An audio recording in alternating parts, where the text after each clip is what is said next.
PTSD isn't just a soldier's diagnosis. It's not about being weak, and it's something people just can't get over. PTSD is what happens when the mind survives something the body shouldn't have had to. Now, let's start with the stereotypes, because PTSD has been boxed off into one narrow image for far, far too long. Now, people think PTSD only affects veterans, or it's just flashbacks, or it means that someone is dangerous or unstable. But PTSD is far, far more complex and far more common than most people realise. Now, PTSD, post-traumatic stress disorder, it's a response to trauma that overwhelms the brain's ability to cope. Now, trauma can come in a variety of different ways and in a variety of different situations, from violence or assault, military combat, which is where PTSD was first coined, the phrase was first coined, and the diagnosis was first coined to the veterans of the Vietnam War. Accidents, I can see that, car accidents, workplace accidents. Childhood abuse or neglect, again, probably a very common one out in society, probably. Medical emergencies, loss, it's how you lose, I think. Natural disasters, so being in the UK we don't get many flash floods or earthquakes or anything like that, but think about the people who live in these areas and countries where they have tornadoes, hurricanes, that sort of thing, and imagine what they have to do in the aftermath.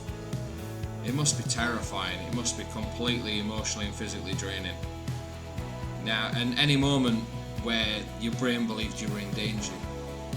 Now, PTSD isn't about the event itself, it's about how the nervous system was impacted.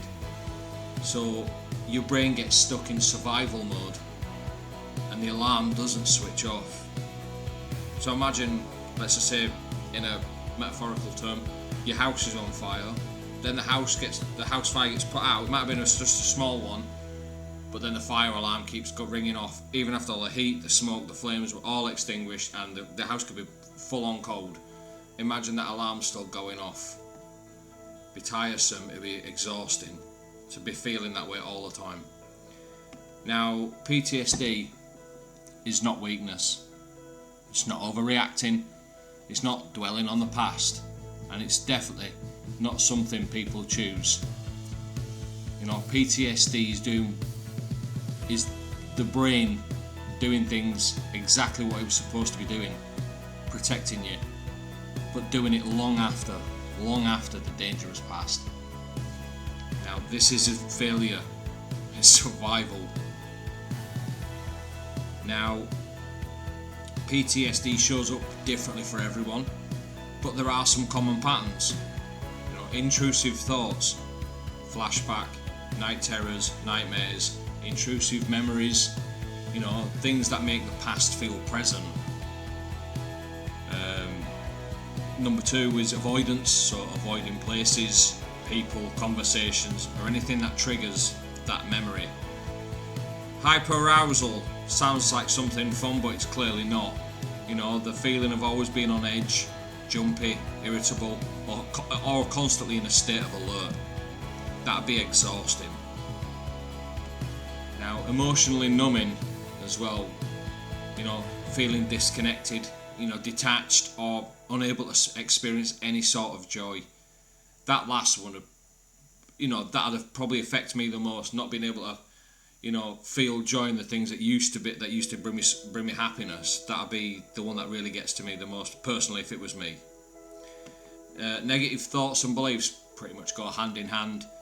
The thoughts and beliefs of I'm not safe, or it was my fault, or I can't trust anyone.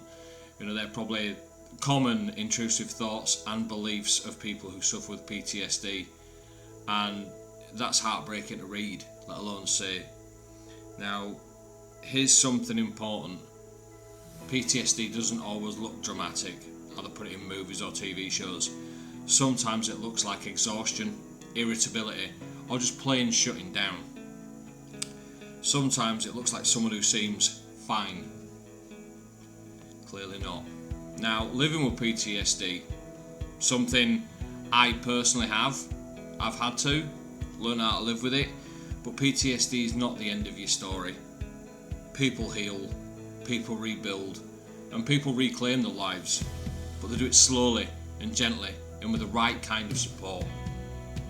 You know, here are some strategies that I got from hints and tips that I got from a few people I trust and a few people who have lived and do live with PTSD. And it's something I thought it may help somebody else out there. So grounding techniques, so using your senses to bring the mind back to the present. So it could be anything from, you know, your favourite kind of music to maybe going into nature, a body of water, anything like that. Anything that keeps you calm and level. Something maybe to look into. Safe routines, you know, predictability helps calm the nervous system.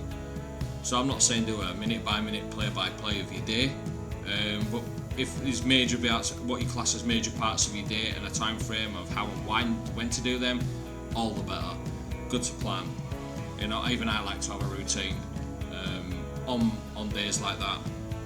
Movement and breath work, so stuff like, you know, yoga, Pilates, any sort of movement, even just going for a run or learning how to deep breathe. I remember when I first learned how to deep breathe, the amount of sense of calm I got from it, and it's something that's in my little toolbox of stuff when life and, you know, gets overwhelming for me. I'm always into, you know, it's my first protocol is to, you know, a few deep breaths, close my eyes, and get recentered again. So something definitely to look into. Also, look out for your local or national, you know, trauma-informed support. So if you are a veteran or know a veteran, you know, reach out to your local or national veteran support groups or pages or websites, that sort of thing, for the right kind of support. You know, your friends and family are great, but, you know, for quick support, but for people who actually understand what you've been through or going through, definitely get in touch with them sort of people. Now, reframing the narrative is probably the biggest one, I think, for anyone or everyone when it comes to PTSD. I mean, it's not about erasing the past and what happened to give you PTSD, but it's reclaiming the control over it. You know, I'll be honest with you, straight up, my PTSD came from a childhood full of bullying. I was bullied for every day from the age of 5 years old right to 15, and I never really got over that. And I'm still living with that now. I don't like bullies, I don't like violence, but it's something I've come to terms with. Them bullies are not in my life anymore, and I won't let anybody bully me anymore. So it took me ages, it took me years to reclaim that power over it in my path of healing. And, you know, like any sort of, not to say it's a problem, but any sort of situation like that, it's happened. You know, it hurt at the time, it's left a scar on you mentally or physically. Let's reclaim the power over it. This is not happening to me again. You know, let's all come together and be strong for the people out there who are living with PTSD. This is not going to happen to you again, and we're going to make sure of it.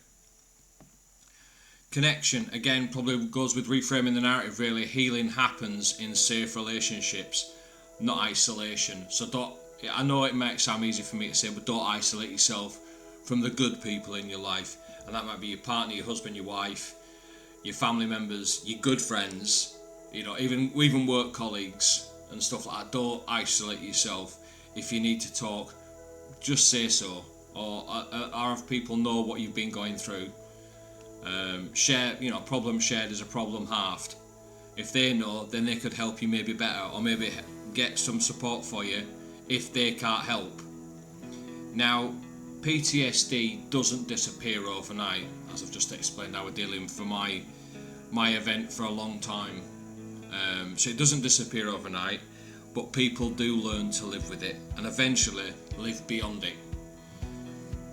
You know, for the people, the veterans and stuff like that who've been in very traumatic situations and stuff, I'm not saying that'll go away in a week or even a year. It might take many, many years to get from that and be able to move past it, and I get it.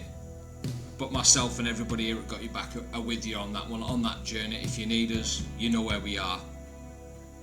You know, drop a DM, drop a message, that sort of thing, and wherever we can help, we will.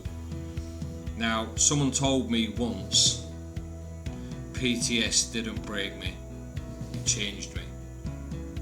And yeah, it will. And I'm learning who I am now. You know, I can say that personally myself. I'm a different person towards who I was in high school. You know, very different. And it did change me. All that experience did change me. And probably for the better. Now, that stayed with me when a friend of mine told me that. Because I agreed with him as well. Because PTSD isn't the end of who you are or who you were. It's the beginning of who you're set to become. So healing isn't about forgetting, but it is about finding safety again. Now, in closing, if you are living with PTSD, hear this. You're not broken. You're definitely not dangerous, and you're not alone. Your trauma is part of your story, but it's not the whole story. So this has been Diagnosis Debunked, and you, exactly how you are, belong here.